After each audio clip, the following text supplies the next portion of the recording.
నమస్తే. పేరు నాని గారు పవన్ కళ్యాణ్ గారి గురించి మాట్లాడేటప్పుడు ఒళ్ళు దగ్గర పెట్టుకొని మాట్లాడండి.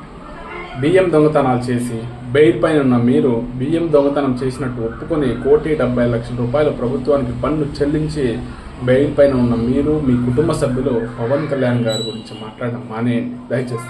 ఎందుకంటే ఒక దొంగ పవన్ కళ్యాణ్ గారి గురించి అసత్య ప్రచారాలు చేస్తే రాష్ట్ర ప్రజలు చూస్తూ ఊరుకోరు. అలాంటి పరిస్థితులే ఆల్రెడీ మీకు 2024 ఎదురయ్యాయి. మళ్ళీ అదే తప్పు చేసి మీరు ఓడిపోకండి. మీ జగన్మోహన్ రెడ్డి గారిని మాట్లాడమండి పవన్ కళ్యాణ్ గురించి. ఎందుకంటే పవన్ కళ్యాణ్ గారి గురించి జగన్మోహన్ రెడ్డి గారు మాట్లాడితే ఏ స్థాయిలో రిప్లై ఉంటుందో మీకు తెలుసు.